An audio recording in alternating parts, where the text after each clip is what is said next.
Hoje a gente vai falar um pouquinho sobre o poder das palavras.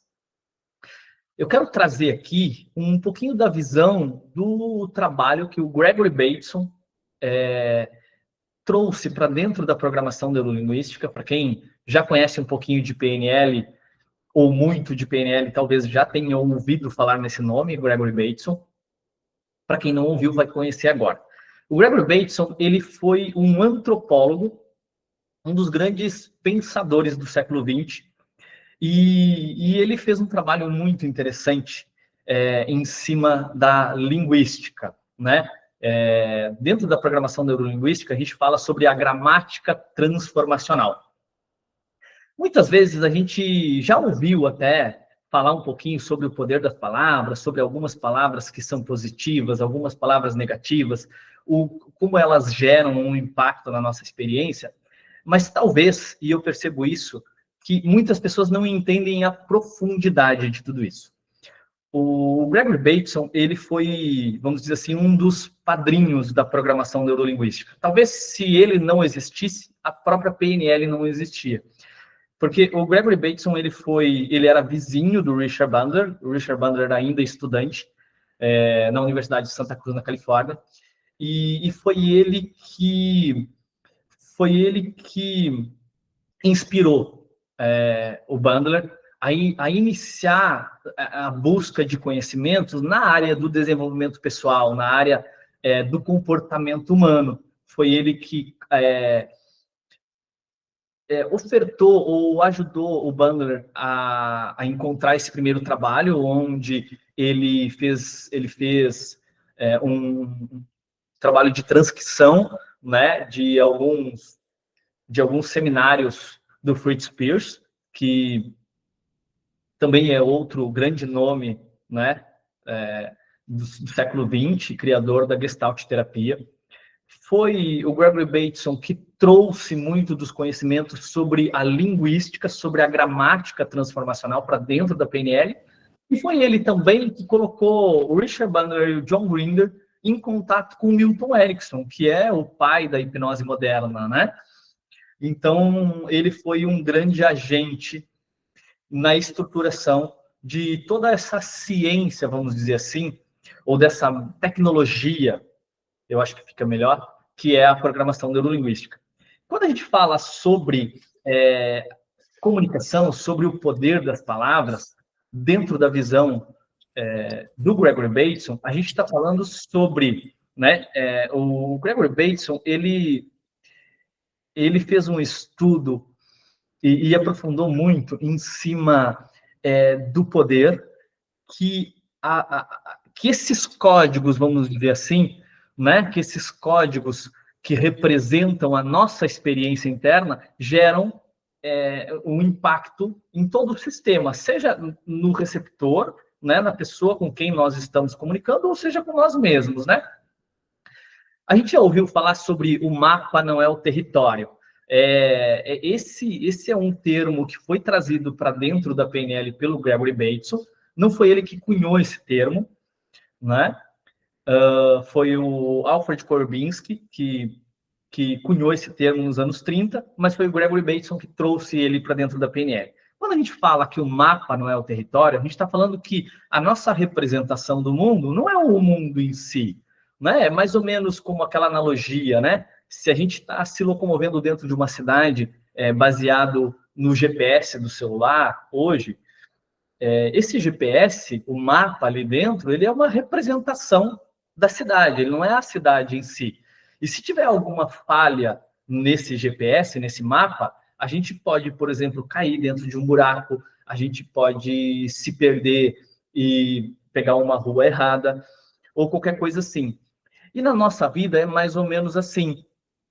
Nós representamos o mundo através de uma estrutura que é muito subjetiva. Nós criamos uma representação do mundo. Nenhum de nós tem a capacidade de perceber o mundo como ele é.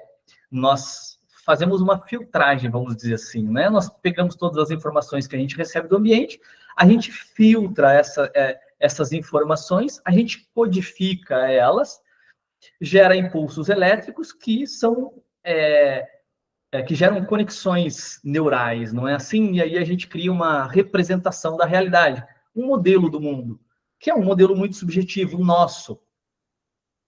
Mas, quando nós precisamos representar essa experiência que nós temos interna, nós precisamos representar ela através da linguagem falada, o que nós falamos, e através de todo um conjunto de comunicação que não é só verbal, mas não verbal também. Não é assim? Nós comunicamos talvez até muito mais de forma não verbal do que verbal. E o Gregory Bateson, ele entendia que cada um desses códigos que nós utilizamos, né, cada uma dessas palavras, ou desses conjuntos de palavras, eles não só representam o nosso mundo, eles não só representam a nossa experiência interna, eles criam o nosso mundo. E esse é um ponto-chave. A forma como nós falamos, as palavras que nós escolhemos utilizar, ou o nosso vocabulário, é o que cria a nossa experiência de mundo. Percebe o impacto que isso tem? As palavras que nós utilizamos criam realidade, elas não representam só a realidade, né? Porque normalmente a gente entende isso, né? Bom, eu lembro de alguma coisa e eu preciso falar para alguém, eu preciso contar isso, né? E eu transmito isso através de palavras, não é assim? De palavras ou de todo o conjunto de comunicação que eu tenho. Mas o fato é que as palavras que eu utilizo, elas não só representam a minha experiência, como elas criam a realidade em mim e nos outros. Então, baseado nesse conhecimento da gramática transformacional, é que justamente foi estruturada uma visão de ecologia na programação neurolinguística. Ecologia quer dizer que aquilo que eu faço, ou como eu represento o mundo, ou como eu lido com as experiências, precisa ser ecológico. E a falha na ecologia ou a incongruência, não é assim? A incongruência gera conflitos internos, ou externos também, obviamente. E é justamente sobre isso que eu queria falar um pouquinho. É justamente sobre esses pontos que eu queria trazer hoje nesse bate-papo. Não só falar sobre as palavras e o impacto que elas têm, isso a gente vai fazer também, né? Porque eu acho que esses são pontos mais práticos para a gente utilizar. Algumas palavras que são ferramentas hipnóticas, vamos dizer assim, são persuasivas. Isso normalmente a gente fala dentro da formação em programação neurolinguística, mas eu trouxe um pouquinho mais do que a gente traz lá dentro da formação para vocês aqui também. Mas, além disso, ou antes disso, a gente entendeu um pouquinho dessas estruturas de como que isso funciona. Então, baseado nesse trabalho, foram criados vários modelos, ou foram estruturados. Por exemplo, quando a gente fala sobre o metamodelo da PNL, a gente está falando sobre um modelo sobre o nosso modelo de mundo, não é assim? É um metamodelo, é um modelo sobre o nosso modelo de mundo. E no metamodelo da programação neurolinguística, a gente está falando sobre gramática, sobre como nós vamos, através de perguntas inteligentes, ajudar a outra pessoa a reorganizar as suas estruturas mentais. Entende? Porque normalmente, e essa é uma visão que o Gregory Bateson tinha, é que normalmente os nossos conflitos internos são gerados por uma falha de comunicação ou por uma limitação no nosso vocabulário. Entende? Porque quando o meu vocabulário ele é limitado, eu acabo criando experiências negativas. E se eu não consigo reestruturar essas experiências através da linguagem, eu não consigo criar novas experiências, ou reenquadrar, ou ressignificar, como a gente ouve normalmente, né? Eu não consigo ressignificar. E quando a gente fala em ressignificar, em reenquadrar, em reinterpretar uma experiência, a gente está falando sobre a estrutura linguística daquilo que a gente representa internamente. A gente vai entender um pouquinho mais sobre isso logo em seguida, tá? Então, quando a gente fala sobre esse trabalho do Gregory Bateson, eu trouxe alguns pontos aqui só para não perder, né? Eu falei sobre o mapa não é o território, esse é o primeiro ponto. Quando a gente fala sobre que a nossa experiência, ou como nós representamos o mundo, não é o mundo em si, mas só uma representação interna, eu quero dizer que, a partir do ponto de vista linguístico, né, eu quero dizer que, quando eu digo assim, eu sou ansioso, por exemplo, eu sou ansioso, eu estou criando uma representação do mundo onde a minha identidade é de uma pessoa ansiosa. Percebe? Esse é o meu vocabulário. Eu sou ansioso. Então, eu, como um terapeuta, nesse exemplo em específico, eu ajudaria o meu cliente a entender que ele não é ansioso. Isso não é a identidade dele. É um comportamento, e apenas isso. Então, ele está, ou ele tem um comportamento ansioso. Percebe a diferença?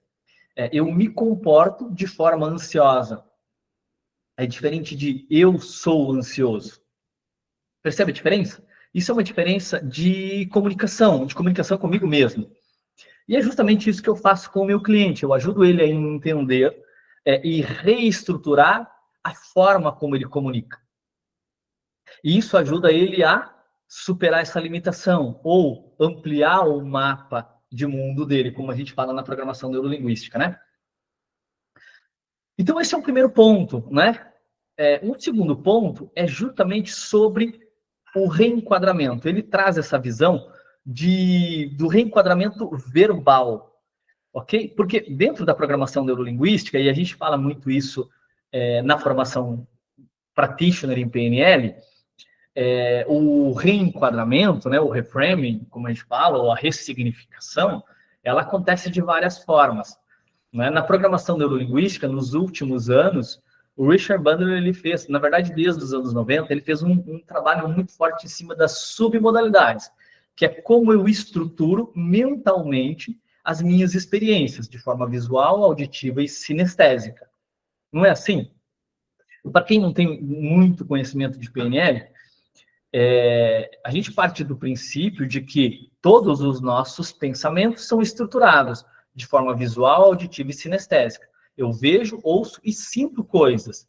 Então, quando eu penso em algo do passado que me gera desconforto, dor, sofrimento, um trauma, por exemplo, essa experiência ela não existe mais, ela já aconteceu lá no passado.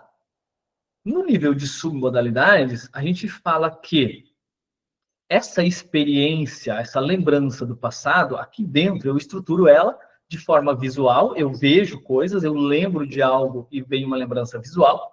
Tem uma lembrança sinestésica, que é o que gera a dor, o sofrimento, que pode ser físico mesmo, né? Eu posso sentir a dor emocional, como também pode ser os sentimentos internos que eu tenho. Isso é a sinestesia que a gente fala. E de forma auditiva também, eu ouço coisas. E isso gera a experiência. Então, normalmente, a gente trabalha muito em cima disso. Eu mudo, eu reestruturo essa experiência no nível de submodalidades, ou eu tiro a sensibilidade, ou eu mudo as imagens ou os sons, e a experiência muda. Essa é uma forma de reenquadrar uma experiência. Aqui, nesse caso, eu quero olhar muito mais para a forma como eu expresso essa experiência, como eu codifico ela através da linguagem. E quando eu falo em linguagem, não é só o que eu comunico verbalmente, é todo o conjunto de comunicação, porque, na verdade, a gente parte do princípio que mente e corpo fazem parte de um mesmo sistema. É um sistema integrado, não é um sistema binário, é um sistema integrado, não é assim? Então, a gente vai olhar para como a pessoa está estruturando essa experiência de forma verbal e vamos fazer um reenquadramento verbal. Um exemplo foi esse que eu acabei de falar. Eu sou uma pessoa ansiosa, eu sou depressivo. Eu ajudo a pessoa a reenquadrar verbalmente, e isso muda a experiência dela. Isso gera um impacto, e aqui eu estou falando de um impacto neuroquímico. Eu estou falando que as palavras que nós utilizamos mudam a nossa química cerebral, muda a nossa biologia. Entende o impacto que isso tem na nossa vida? Não é só num nível mental de representação, é num nível biológico mesmo. Quando eu falo eu estou depressivo, eu estou falando que a depressão é algo concreto e que eu sou, isso é a minha identidade. Aqui eu quero ajudar a pessoa a entender que ela não é, porque ela não é os comportamentos. E a depressão ou a ansiedade é apenas um comportamento. Então ela está, ou ela se comporta, ou ela está em um processo depressivo. Percebe a diferença? Eu sou depressivo é diferente de eu estou. Quando eu ajudo a pessoa a mudar o vocabulário, eu ajudo ela a já começar a mudança, porque isso facilita o processo. Não é mais algo estático e imutável, não é algo concreto e que ela é, não faz parte da identidade dela. Ela está. E é justamente nesse ponto que a gente quer trabalhar, é na estrutura verbal, em como ela codifica verbalmente. Quais palavras ela utiliza, como ela estrutura o vocabulário dela e ajudar ela a ampliar esse vocabulário. E é isso que eu quero fazer, né? Nesse nível.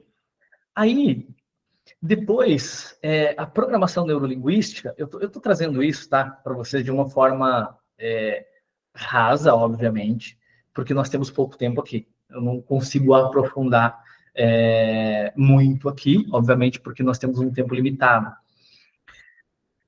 Mas sempre que vocês tiverem dúvidas, levantem a mãozinha e façam perguntas, ok? Combinado?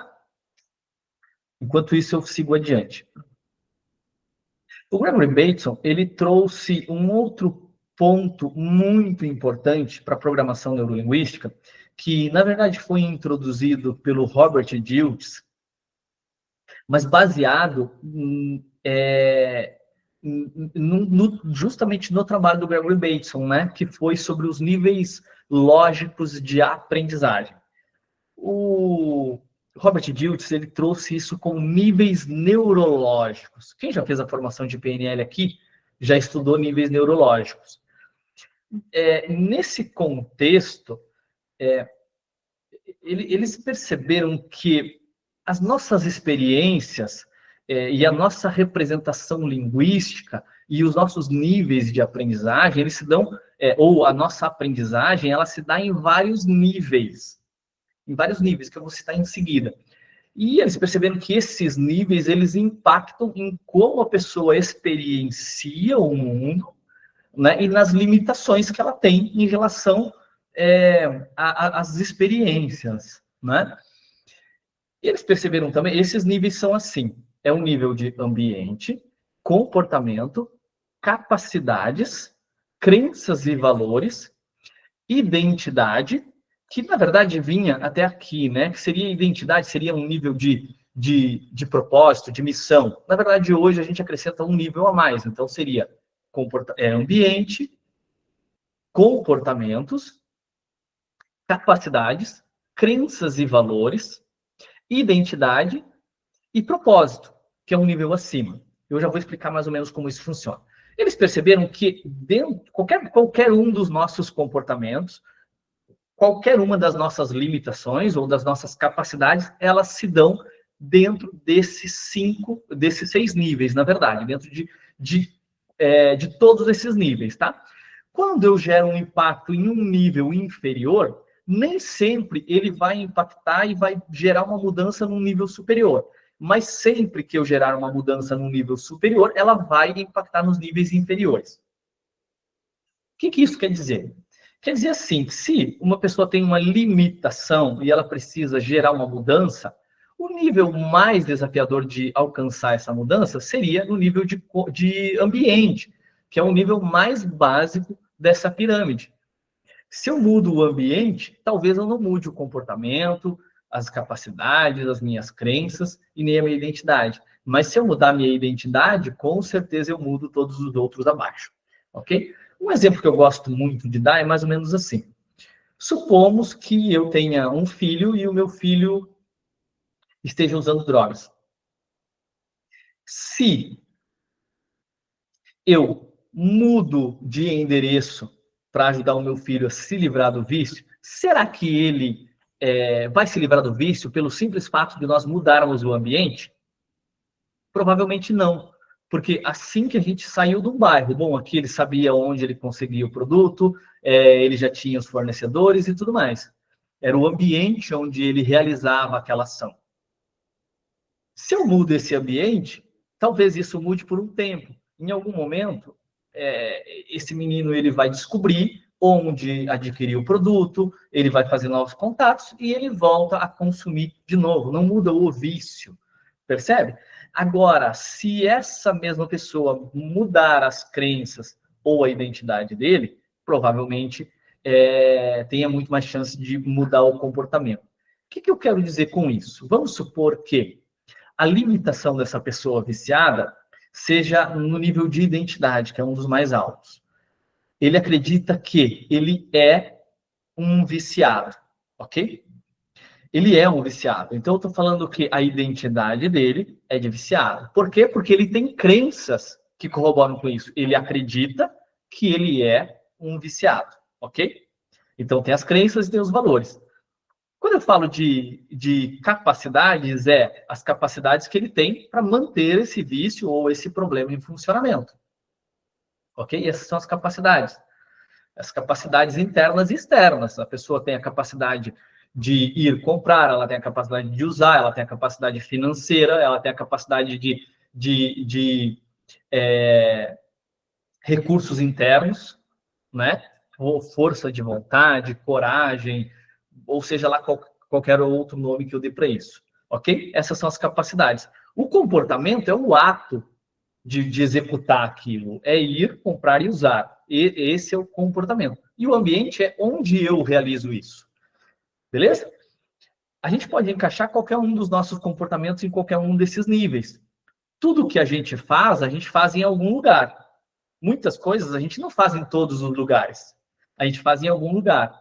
Então, por exemplo, quando uma pessoa vem para a clínica, né, seja na área terapêutica, e me diz, eu sofro muito com ansiedade.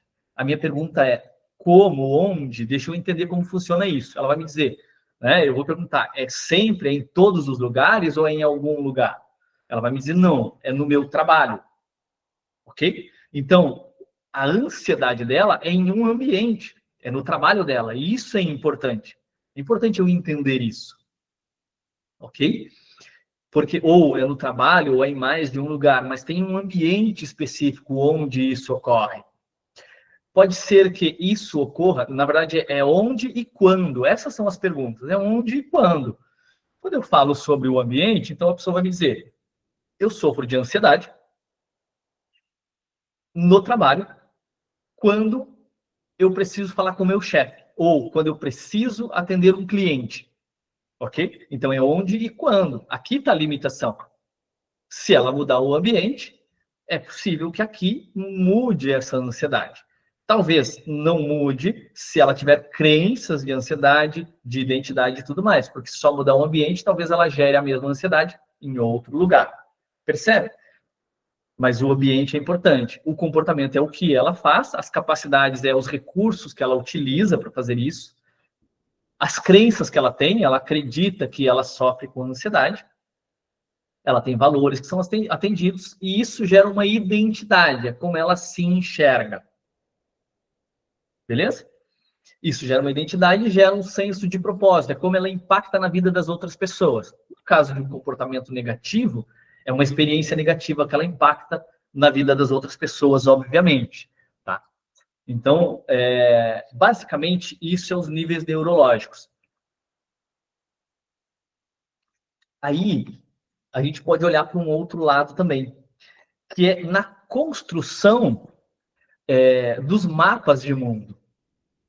Se a gente parar para pensar sobre, por exemplo, os nossos filhos, quem tem filho aqui, ou todos nós já fomos crianças, e talvez a maioria de nós tenha gerado muitas crenças negativas ao longo da vida, ou ainda se comporte, ou ainda carregue muitas crenças negativas que foram criadas lá na infância pelas pessoas que eram importantes para nós, os nossos pais, professores, enfim, quem era importante, quem era uma autoridade para nós.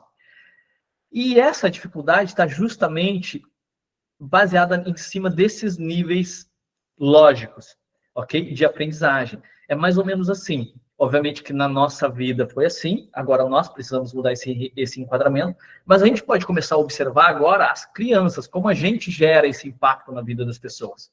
Crianças, porque as programações são mais profundas, mas isso também nos adultos.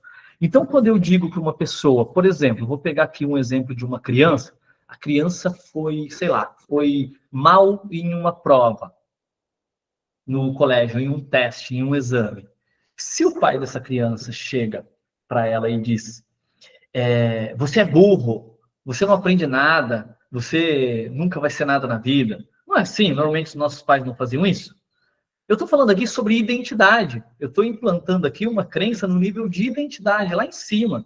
Você é burro, você é incompetente, você não tem capacidade. Percebe isso? Isso é a forma como eu comunico. Como eu comunico gera uma experiência no outro.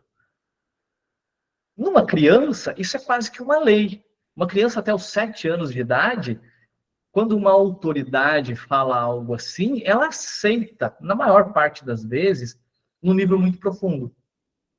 Agora, se eu mudo a estrutura de como eu comunico com a criança, você foi desleixado ou você não se preparou para essa prova, mas você tem capacidade de estudar, ou você é uma criança esforçada, ou você é uma criança inteligente e tem capacidade de ir melhor. Isso não mudaria as experiências da criança? É a forma como eu utilizo a comunicação.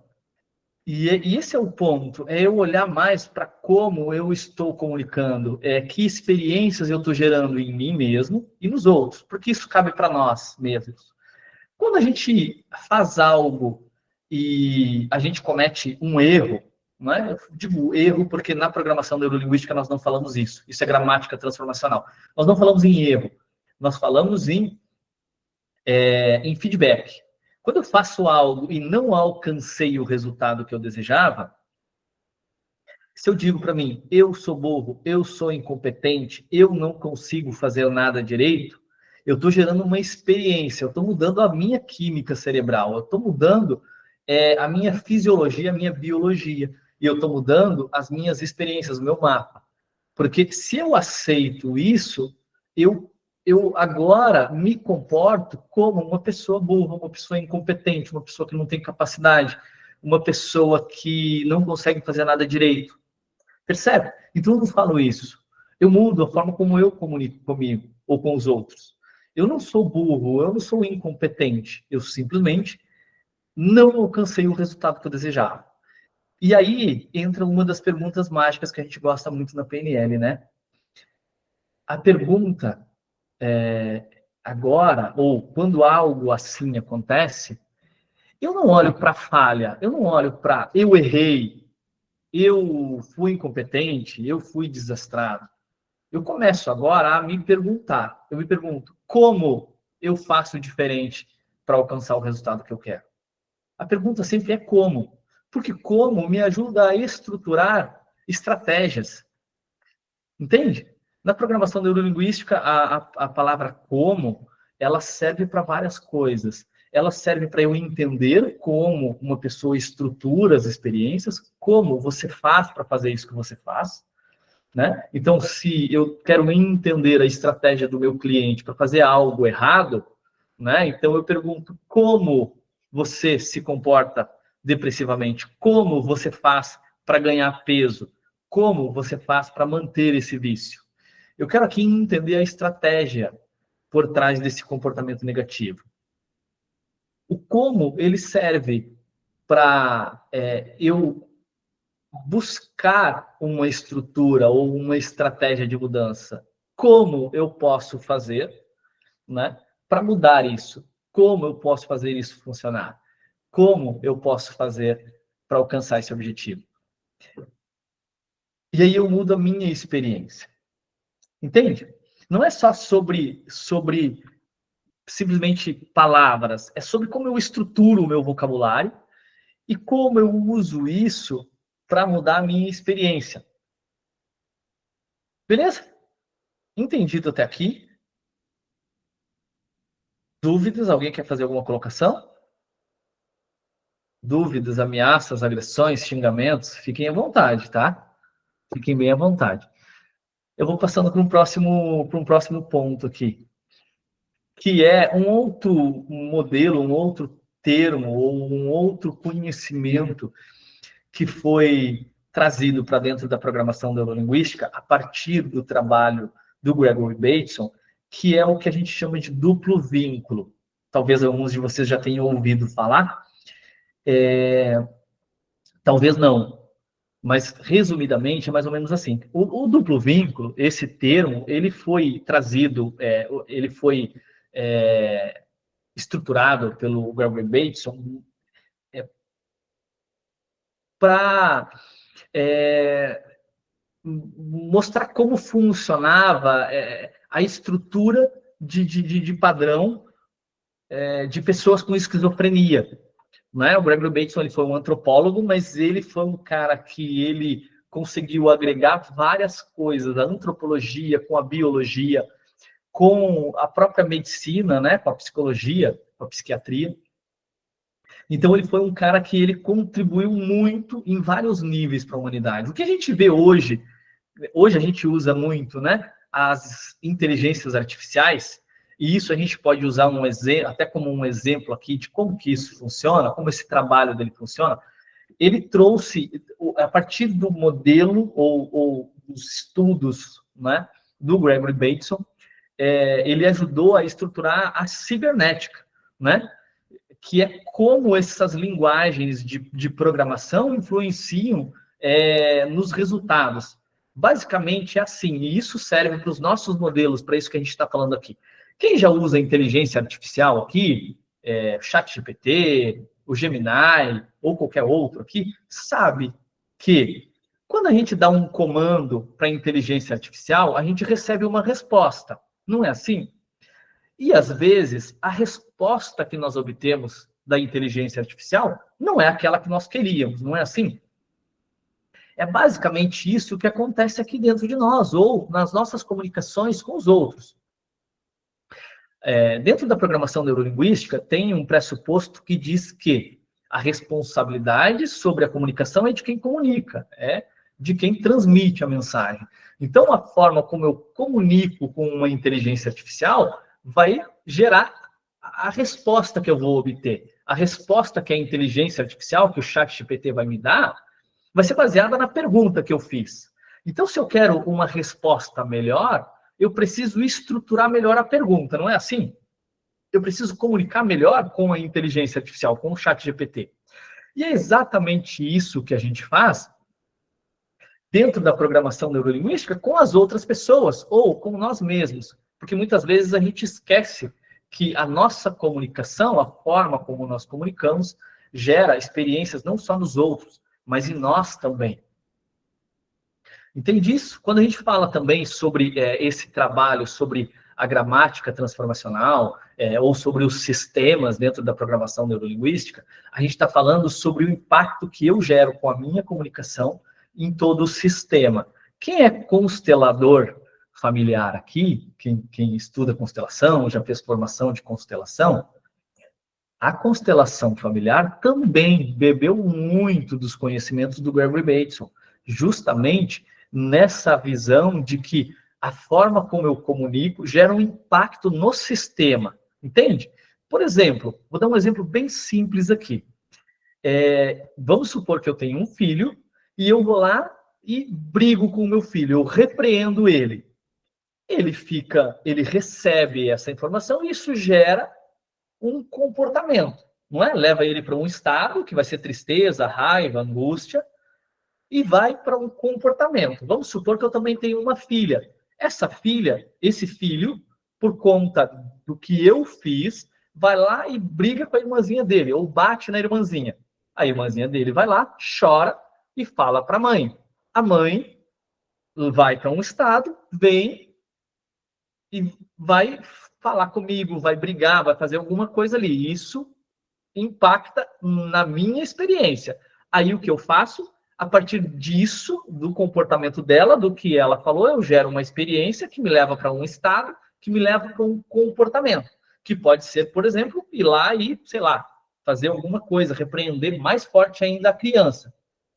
Entende? Que isso gera um sistema. Eu vou impactando no sistema e o sistema me impacta de volta.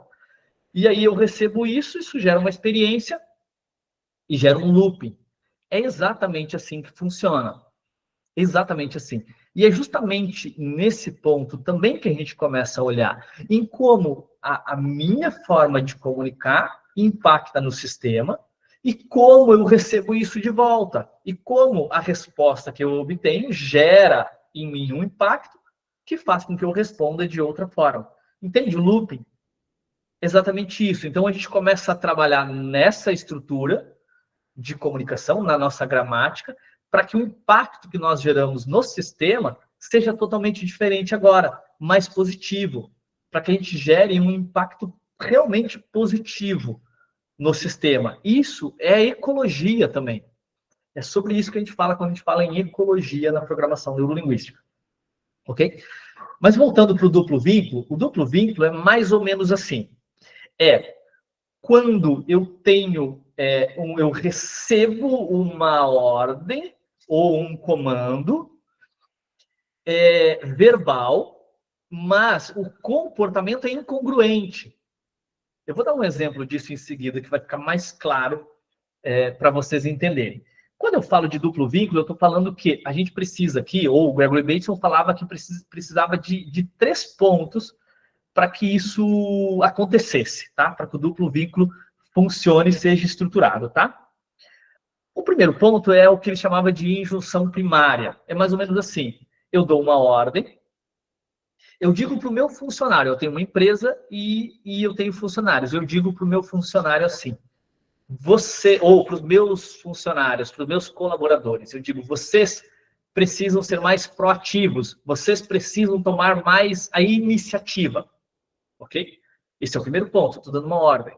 Só que eu dou essa ordem, esse comando para os meus colaboradores, e quando eles erram tentando ser inovadores, criativos e assumir a responsabilidade, eu vou lá e repreendo eles ou eu demito um colaborador.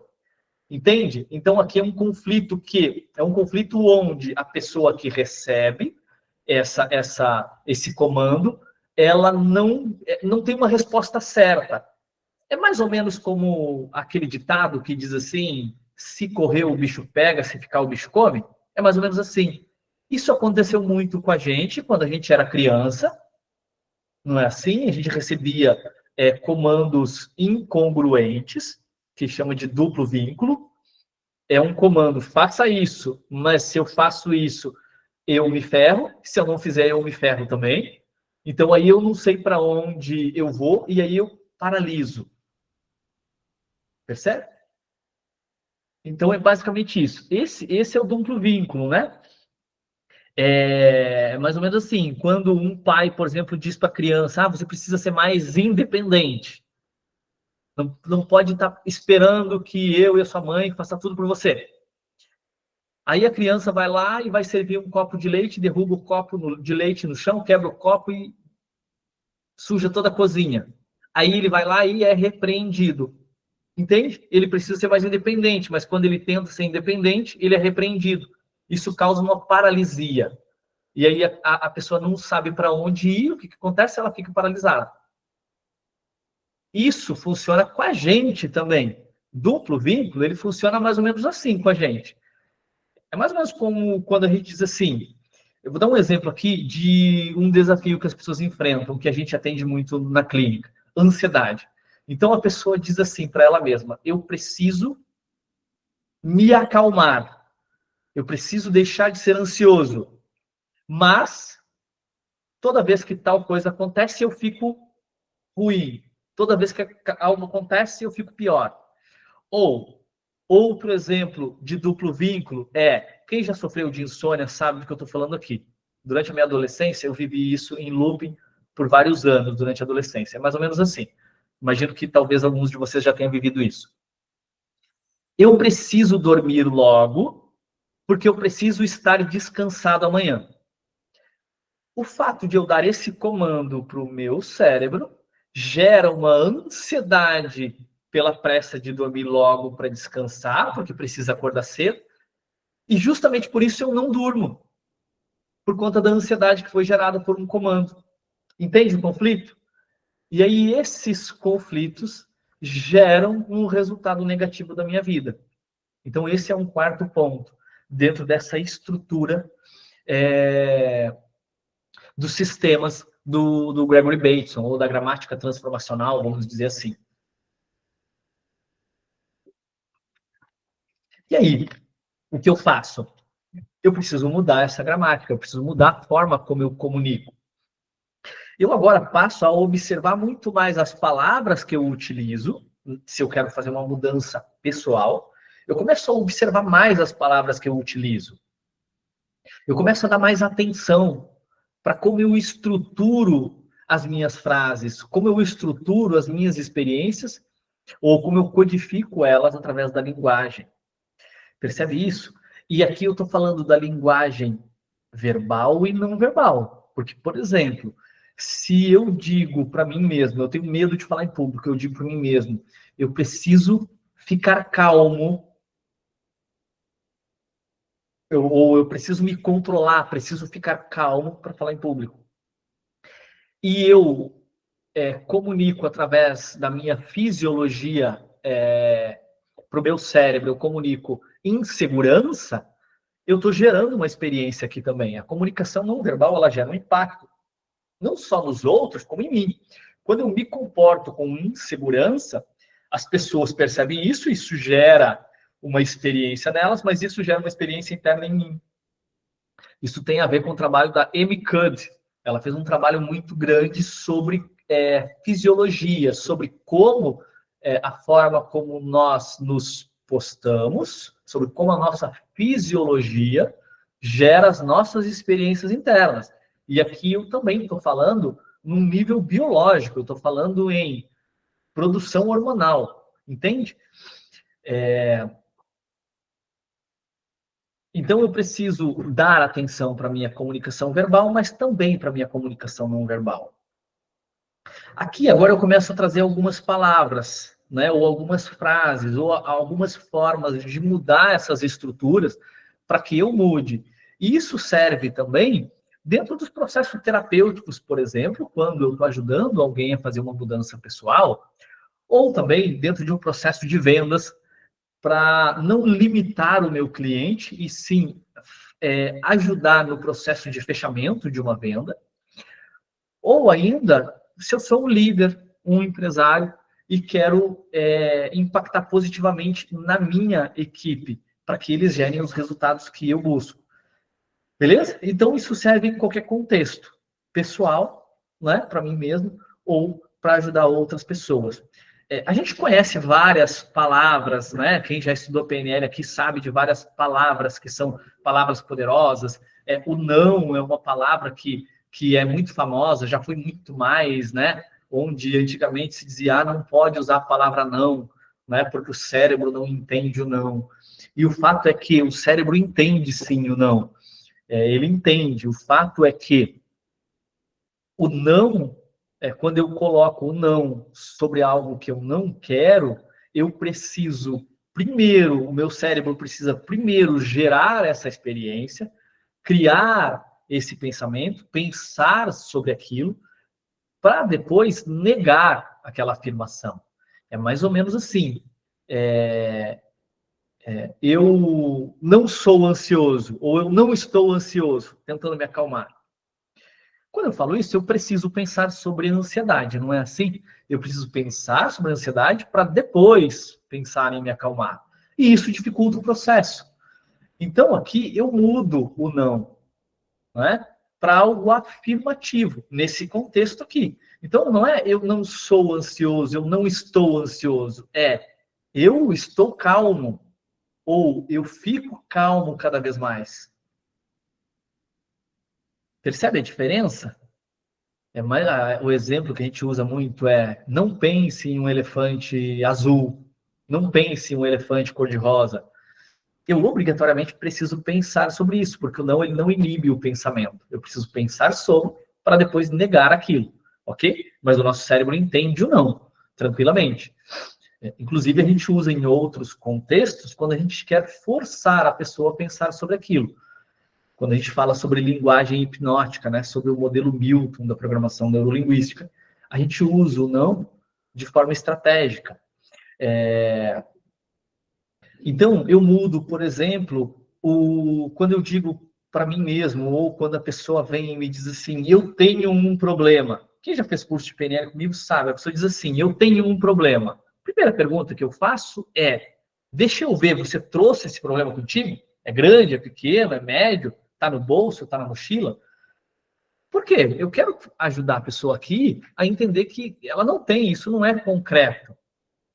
Mas eu ajudo ela a mudar essa formulação. Ela não tem um problema, ela tem um desafio. Um problema é complicado de resolver. Um desafio talvez me instigue a superar. Eu tenho um desafio, é bem diferente de eu tenho um problema, não é? Então é justamente aí que eu começo a operar, na forma como eu comunico. Quando a pessoa diz eu sou ansioso, ou quando eu digo para mim mesmo, eu sou, sei lá, eu sou viciado em bebida, eu sou viciado em cigarro. Eu não sou. Eu me comporto como? Eu tenho um comportamento, não é? Eu não sou. Eu gosto muito de usar o hábito. Eu mantenho um hábito de fumar. Percebe a diferença? Eu não estou falando que eu sou viciado em cigarro, eu não estou falando que eu tenho o hábito, não. Eu mantenho. Porque o manter me pressupõe que é algo em processo. E quando é algo em processo, eu posso mudar. Eu estou mantendo. E mais do que isso, eu estou mantendo ainda. Percebe a diferença? Eu estou mantendo ainda. Quando eu coloco ainda, eu pressuponho que isso vai mudar logo na frente. Em algum momento vai mudar. Eu mantenho um comportamento ainda. Ou eu ainda mantenho um comportamento. Percebe a diferença disso?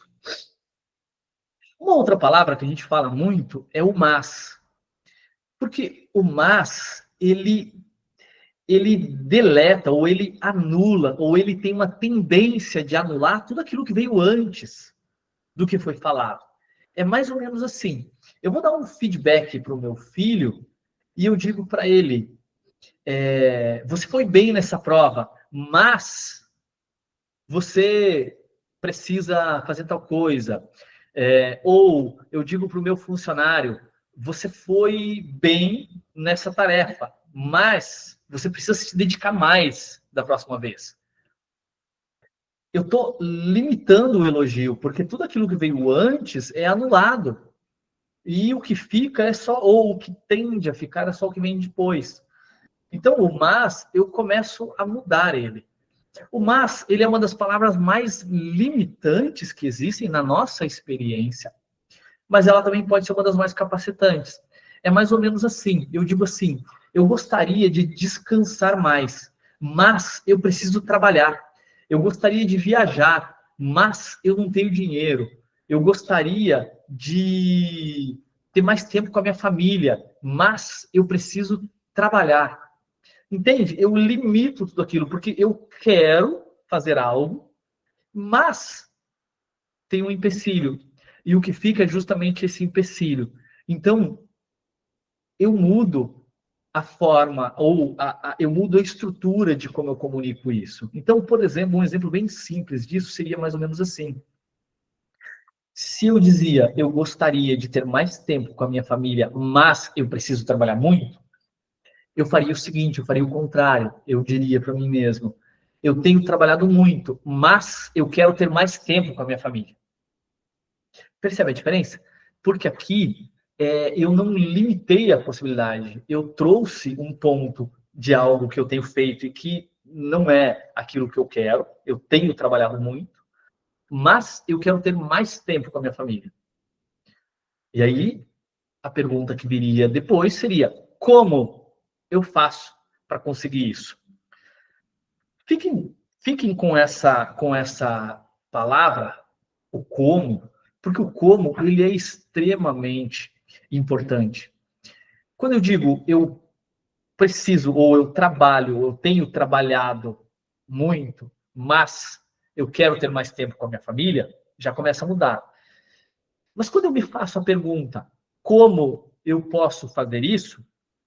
Eu começo a criar uma estratégia, eu começo a olhar para a possibilidade, como eu começo a estruturar o futuro. Como eu vou fazer isso? Percebe?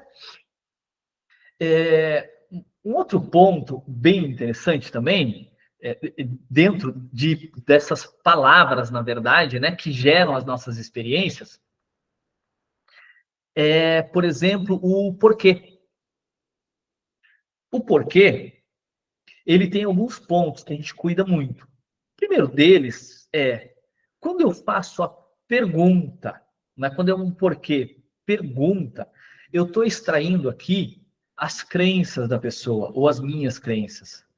Quando eu digo para a pessoa, quando eu pergunto para a pessoa, por que você mantém esse comportamento depressivo? Por que você mantém esse comportamento ansioso? Por que você mantém esse vício? E percebe que eu não estou dizendo aqui que a pessoa tem o vício, porque eu não falo isso.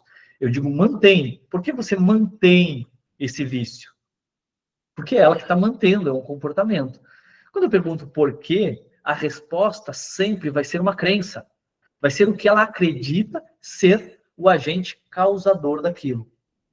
Então ela vai me dizer, porque eu preciso eu preciso relaxar, porque eu não consigo parar, porque e qualquer coisa que venha é crença, não é necessariamente verdade, mas é a crença. Então o porquê pergunta, ele vai buscar uma crença. Quando eu coloco o porquê no meio da frase para justificar, eu estou potencializando o meu possível resultado positivo. Isso é baseado num estudo de uma pesquisadora americana, eu comento isso também na formação de PNL, eu já falei isso aqui no grupo. É mais ou menos assim, o nosso cérebro ele busca justificativa para tudo. E quando tem uma justificativa, não importa se ela é coerente ou não, meu cérebro tem uma tendência muito maior de aceitar. É mais ou menos assim. Quando eu digo para a pessoa assim, você tem todas as capacidades para mudar esses comportamentos. Por quê? E dou uma justificativa qualquer, eu tenho mais chance de alcançar um resultado positivo. Na área de vendas, o exemplo seria mais ou menos assim. Eu imagino que você saiba que esse é o melhor momento para fechar esse negócio.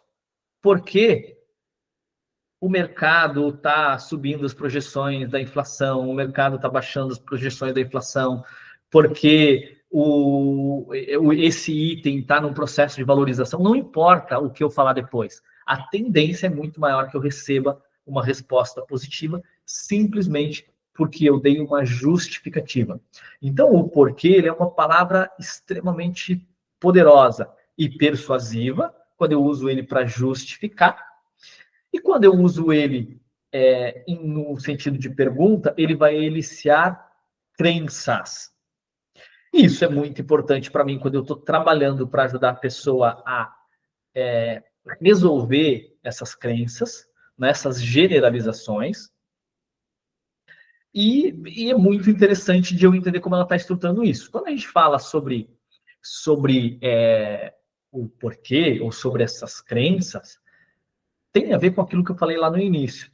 Nós criamos uma representação do mundo e não vemos o mundo de fato, né? Nós filtramos as informações que a gente recebe do ambiente, nós filtramos através de omissão, distorção e generalização. As generalizações são as nossas crenças. Eu generalizo as coisas, é uma crença. Então, tudo acontece por um motivo, tudo acontece por conta de alguma coisa. Então, eu me comporto depressivamente, por quê? E aí uma resposta, porque aconteceu tal coisa lá no passado. Essa é a crença, é a minha generalização. Então, todo o meu comportamento negativo é por conta daquilo que aconteceu lá no passado. Beleza? Esse é um ponto bem interessante. Esse é um ponto que eu começo a olhar mais. Uma outra palavra que eu começo a dar mais atenção também é para o tento.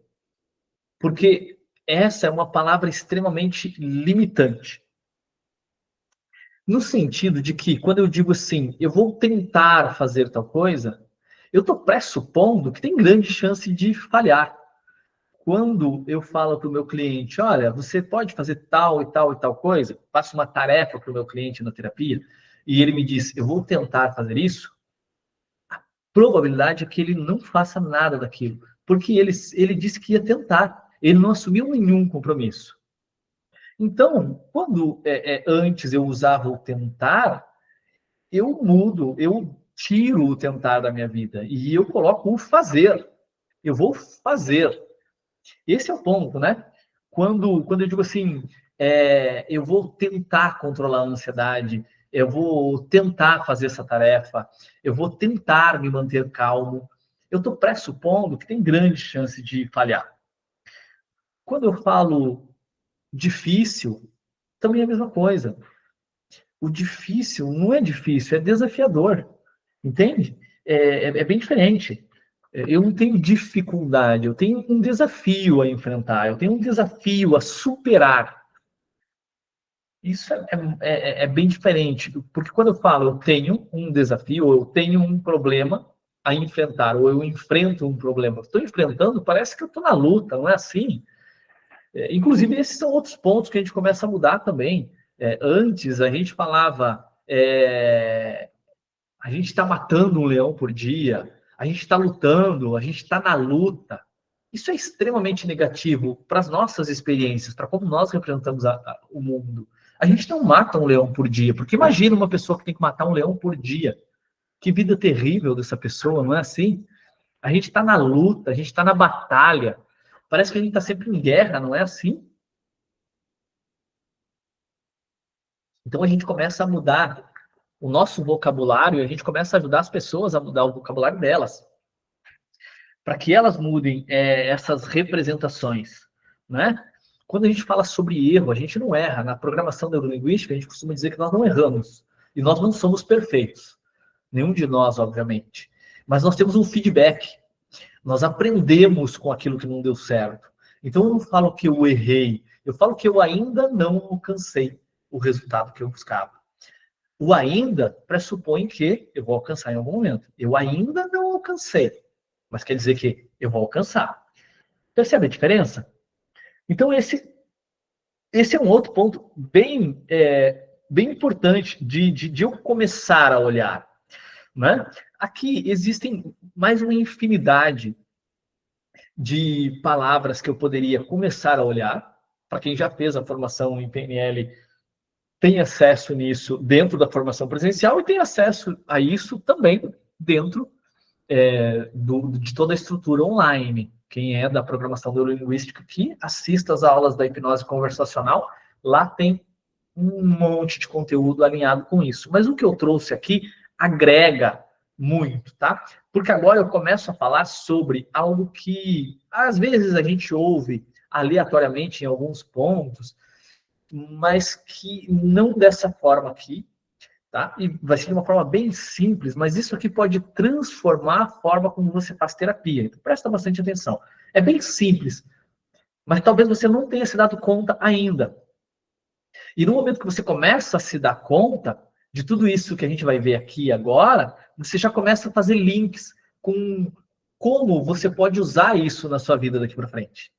E isso muda totalmente a forma como você comunica com os outros, a forma como você faz terapia, a forma como você vende, a forma como você se vende, tá?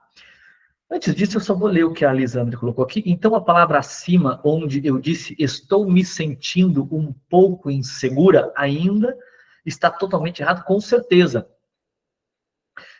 Não totalmente errado, né? Aqui, quando eu digo eu ainda me sinto um pouco insegura, é muito melhor do que eu ainda sou insegura ou eu sou insegura. Aqui já está muito melhor, né? Porque eu tô pressupondo que eu ainda estou me sentindo um pouco insegura. Isso pressupõe que não é muito, é pouco, e que vai mudar, né? Aí a pergunta que vem em seguida é como eu faço essa mudança? como eu faço para me sentir segura? Porque esse é o ponto. Eu não olho para o problema, para aquilo que eu não quero mais. Eu olho para o que eu quero agora. Porque eu já estou cansado de saber que eu me sinto inseguro em algumas situações. O que eu quero saber agora é como eu faço para mudar isso? Como eu faço para me sentir seguro? Essa é a pergunta que eu me faço agora. Entende? Porque isso me força a olhar para a solução e não mais para o problema.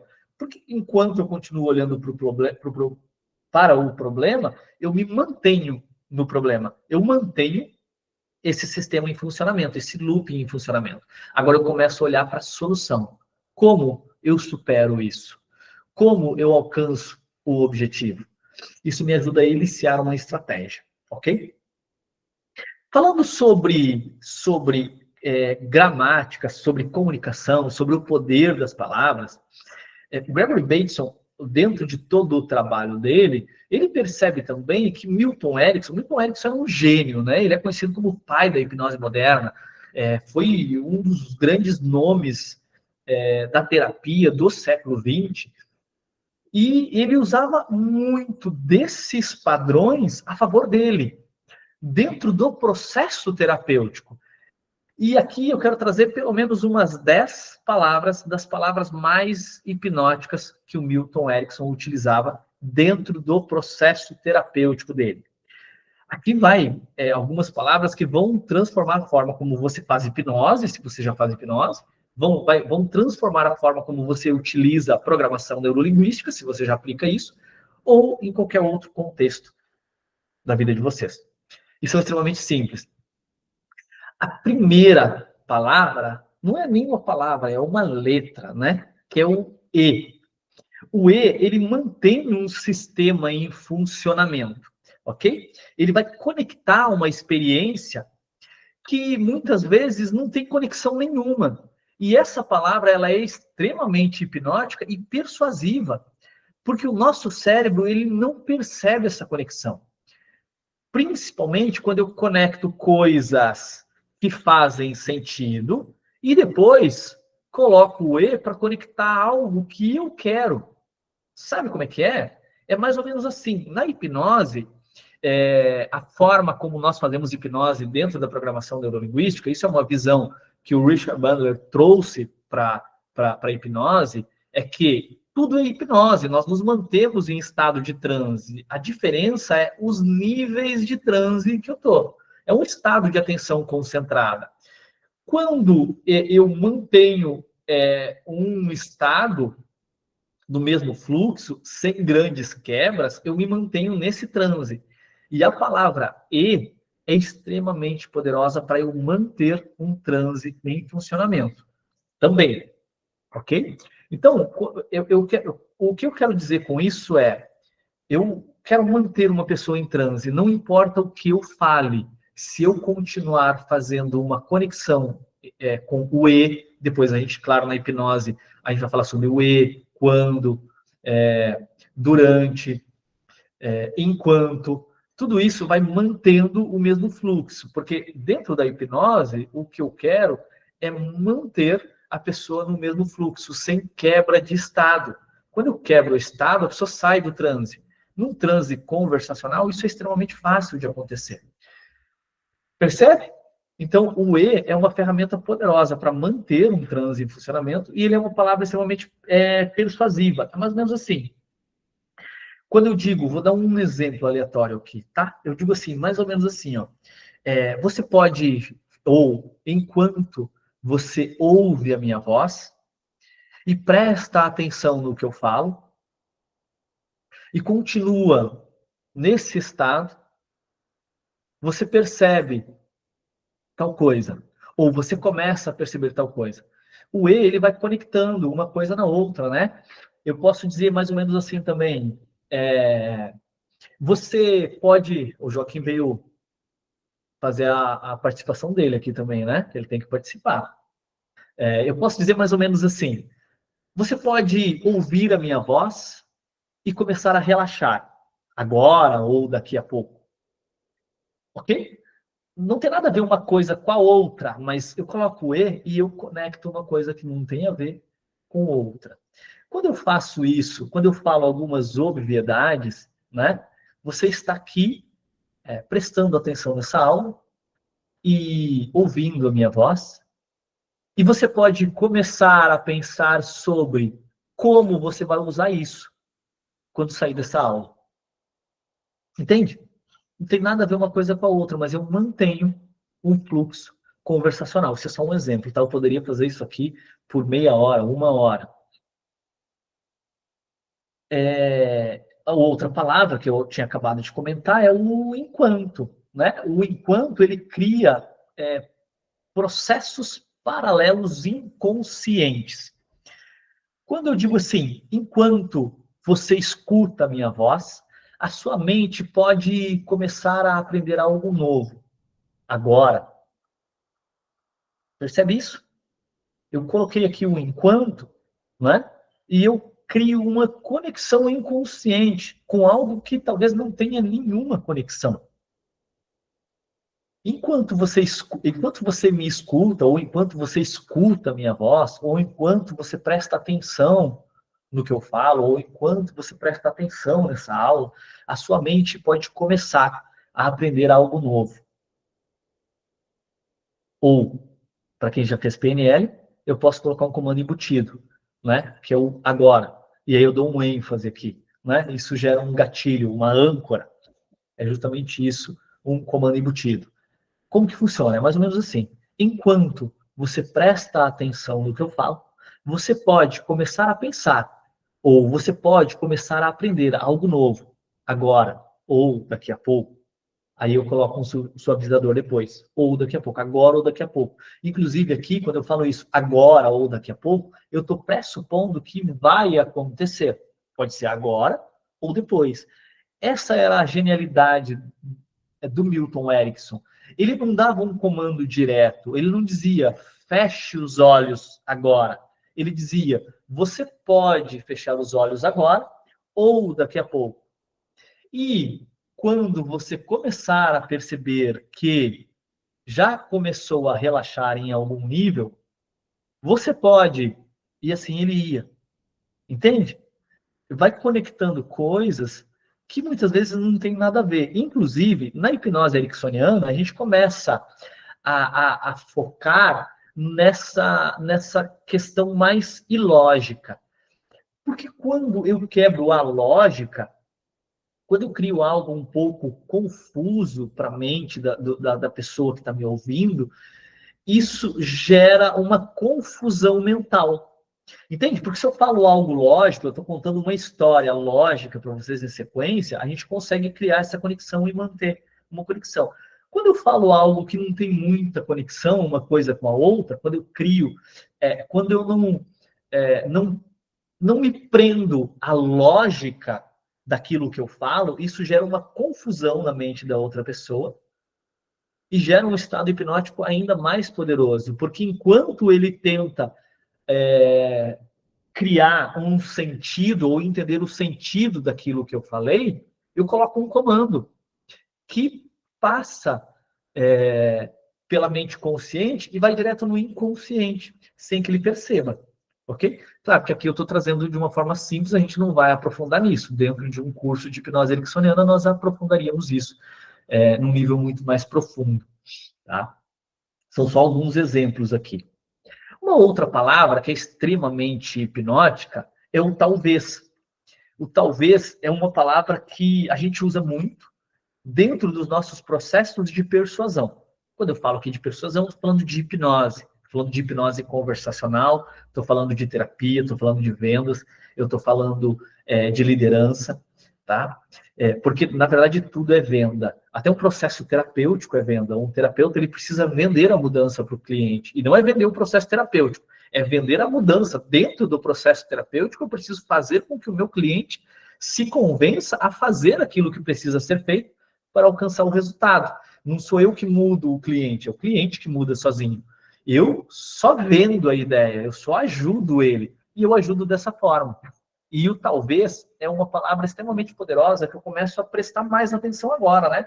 Porque o talvez, ele remove a pressão, eu não estou dando um comando, eu estou dando uma sugestão indireta, e ele vai reduzir o fator crítico interno. Porque quando eu dou um comando para uma pessoa, ela pode aceitar ou não. Quando eu dou uma possibilidade, só um talvez, ela pode aceitar com mais facilidade, porque ela não está sendo obrigada a aceitar. Isso passa a impressão de que ela tem escolha. Percebe a diferença? Então, mais ou menos, ou um exemplo simples disso seria mais ou menos algo como, talvez você comece a notar uma sensação diferente, agora ou daqui a pouco. E enquanto você presta atenção nisso, você talvez comece a perceber que as mudanças podem acontecer. E assim eu sigo. Entende? Eu estou dando só possibilidades. Eu não estou dizendo que vai acontecer, eu não estou dizendo que é para ela fazer, eu estou dizendo que talvez. Eu posso dizer para um cliente, por exemplo, nas vendas, eu posso dizer assim, talvez você já tenha percebido que esse é o melhor momento para fechar o negócio. Ou talvez você comece a perceber daqui a pouco. Por quê? E aí eu coloco porquê e dou uma justificativa aqui, isso se torna extremamente persuasivo. Isso é hipnose conversacional. Uma palavra que nós falamos muito na programação neurolinguística é o imagine. O imagine é uma das palavras mais hipnóticas que existem, porque força a pessoa a pensar sobre algo no futuro, sobre a experiência que ela vai acontecer, que ela vai alcançar. Isso também é uma faca de dois gumes, né? Quando eu peço para a pessoa imaginar algo negativo, isso gera uma experiência ruim. E a gente sabe que o nosso cérebro, ele não diferencia o real do imaginário. Então, quando a pessoa imagina alguma coisa ruim ou pensa sobre algo ruim, isso gera uma experiência negativa. A gente usa ele aqui num contexto, nesse caso, num contexto de alavancagem, para criar dor para depois mudar. Mas aqui a gente usa muito mais num processo de geração de experiência no futuro. Então, por exemplo, no processo de vendas, eu posso dizer para o meu cliente: imagina quando você estiver morando dentro desse imóvel, imagina os seus filhos correndo pela casa, imagine você recebendo os seus amigos para um churrasco no fim de semana, ou para um cliente na terapia. Imagine o que você vai fazer quando você superar esse processo, quando você superar esse desafio. Imagine quando você emagrecer 20 quilos e colocar aquele biquíni que você deseja, aquele biquíni que você tanto sonha. Eu estou forçando a pessoa a pensar sobre, ela cria uma referência no futuro sobre aquilo. Então isso é extremamente persuasivo, porque a gente sabe que nenhum de nós compra um produto, um serviço, uma ideia. A gente só compra sensação e emoção. A gente compra a emoção. E a gente gera a emoção imaginando. Então, essa é uma palavra que a gente começa agora a usar no nosso vocabulário o tempo todo. Eu quero fazer as pessoas imaginarem, mas imaginarem coisas boas. Imaginarem o resultado da terapia, imaginarem o resultado de um processo de mentoria, por exemplo. Então, vamos supor que eu estou vendendo uma mentoria, e aí eu vou dizer para vocês, imagine quando você, ou imagine você pegar todo o caminho das pedras, imagine você conseguir alcançar o resultado que você deseja com muito mais facilidade, em muito menos tempo. Seria bom, não seria? Ou seria incrível, não seria? Aqui eu uso não como um suavizador, para evitar receber um não e, e facilitar o processo de receber um sim. Percebe? Eu gero uma experiência, faço uma pergunta, mas não é uma pergunta. Tem um suavizador aqui no meio, que facilita eu receber uma resposta positiva, né? Então, eu vou colocar algo como: imagine entrar em um lugar onde tudo fica mais leve, tudo fica mais tranquilo. Imagine ir para um lugar onde você pode simplesmente relaxar, se concentrar em você e acessar todos aqueles recursos que você já sabe que tem. Agora, dentro de um processo de hipnose, eu faria algo mais ou menos assim. Uma outra palavra extremamente hipnótica, que Milton Erickson usava muito, é o pode. Porque o pode, ele dá permissão em vez de comando. Eu não estou dizendo que a pessoa vai fazer, eu estou dizendo que ela pode fazer. E isso suaviza todo o processo, porque isso mantém a pessoa no controle. Né? Eu digo para a pessoa, você pode fechar os olhos agora ou daqui a pouco. Eu não estou dizendo para a pessoa fechar os olhos, mas o inconsciente dela recebe como? Ela vai fechar os olhos agora ou depois, mas vai fechar. É algo que vai acontecer. Percebe a diferença? Então, eu digo assim, feche os olhos. A pessoa pode fechar ou não. Eu posso dizer para ela, você pode fechar os olhos agora ou daqui a pouco. É bem diferente. E é muito mais fácil da pessoa aceitar. Porque dá um senso de escolha, dá um senso de controle. Ela acredita que está no controle. Outra palavra é o agora. Né? Porque o agora, ele, como eu disse antes, ele ancora o presente. Eu uso muito o agora num comando embutido. Eu dou um ênfase quando eu falo o agora. Não é simplesmente falar o agora, eu dou um ênfase. Eu uso ele como um comando, eu ancoro uma experiência no presente. Né? É mais ou menos assim, né? Eu posso, e obviamente que eu posso usar o agora de várias formas. Mas um exemplo seria, e agora você começa a perceber que a sua respiração começa a ficar mais leve. Enquanto você presta atenção na sua respiração, você pode se dar conta que as mudanças já podem acontecer agora ou daqui a pouco. Então eu usei o agora no início da frase para dar uma sequência, para ancorar isso no presente, e depois no final eu uso o agora como uma âncora, como um comando embutido. Eu digo que ele já pode começar a perceber as diferenças, as mudanças acontecendo agora, ou daqui a pouco, ou daqui uma semana, um mês. É mais ou menos isso, tá? O perceber também é uma outra palavra. O perceber ele é um convite indireto, né, para a consciência.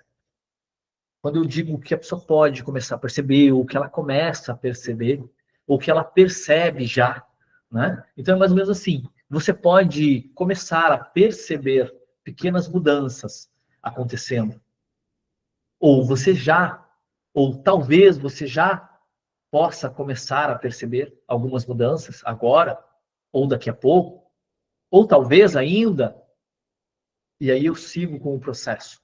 Percebe a diferença? Da forma de comunicar quando eu dou um comando e quando eu dou uma sugestão, uma possibilidade. Todo o trabalho do Milton Erickson era baseado nisso, era baseado nesses padrões, ele criava alguns processos indiretos de comunicação. Ao invés de ele dizer, você pode perceber, ele diz assim, ou você tem a capacidade de mudar, ele diria mais ou menos algo como, as pessoas têm a capacidade de mudar. As pessoas têm todos os recursos de que necessitam para mudança.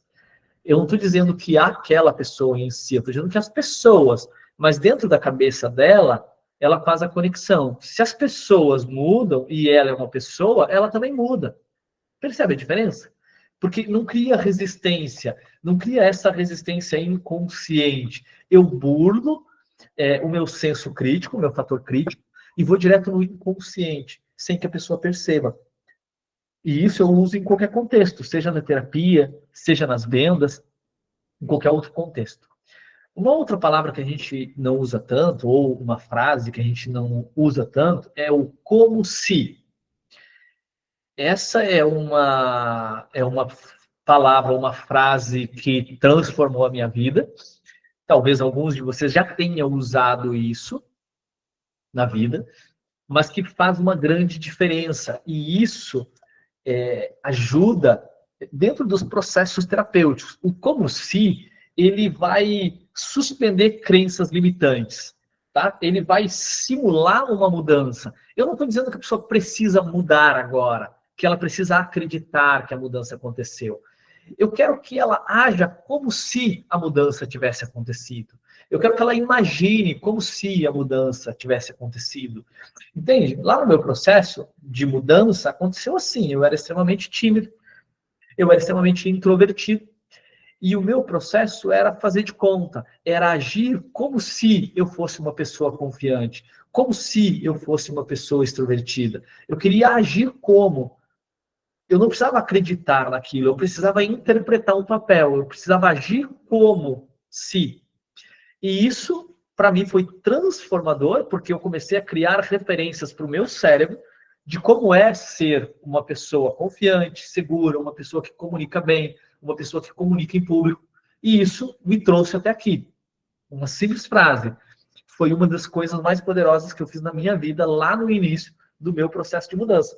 E é isso que eu trago para os meus clientes, para os meus alunos, enfim, para as pessoas que buscam a minha ajuda para mudar.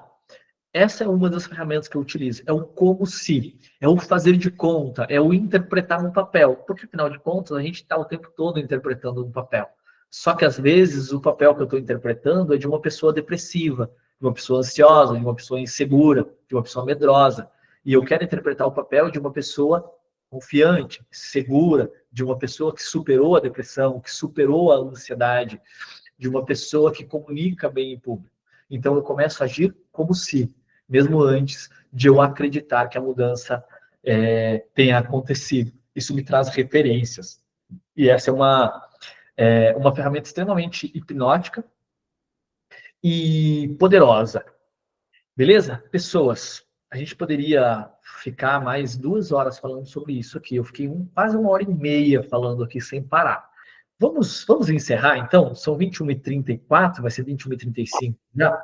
A gente encerra agora. Na semana que vem a gente não tem encontro. Os encontros acontecem de 15 em 15 dias, então a gente volta daqui a 15 dias na quinta-feira. Se por algum motivo não conseguirmos fazer na quinta, eu aviso lá dentro dos grupos e a gente faz ou na quarta ou na sexta-feira, mas preferencialmente na quinta, ok? Só dando os parabéns, estava ótima a aula, e aconselhando, né, recomendando o teu curso, que é maravilhoso. É uma imersão na PNL, realmente. E com quem entende do negócio, né? Marisa, muito obrigado, fico muito feliz Uhum. pela indicação. Eu estudo PNL há 20 anos, né? Mais de 20 anos agora, trabalho diretamente com isso há 17 anos, mais ou menos, desde 2008. Então, isso é a minha vida, né? Programação neurolinguística, hipnose, é minha vida. Faço disso, trabalho, eu uso isso 7 dias por semana. Uso isso o tempo todo. E sei do poder que isso tem, porque transformou a minha vida. E justamente por isso eu fiz desses conhecimentos a minha missão, de levar esses conhecimentos para mais pessoas, para ajudar e disponibilizar esses conhecimentos para que mais pessoas tenham essas mudanças também, ou experienciem essas mudanças. Pessoas, encerramos por aqui. Uma excelente noite a todos. Foi um prazer, mais uma vez, estar aqui em mais uma quinta-feira à noite. Desejo uma excelente noite de quinta para todos vocês, um excelente final de semana. Se alguém que está aqui vai estar com a gente em São Paulo no nível 1 de hipnose não verbal, encontro vocês por lá. Vai ser um final de semana incrível, como sempre, nas formações de hipnose não verbal. Se não, espero vocês aqui no nosso próximo encontro do grupo de estudos ou nas nossas próximas formações presenciais pelo Brasil afora. A gente tem muita coisa ainda esse ano para acontecer. Temos já uma agenda repleta até o fim do ano em vários locais do país. Tenho certeza que tem opções para todo mundo. Ok? Uma excelente noite a todos e até a próxima. Tchau, tchau.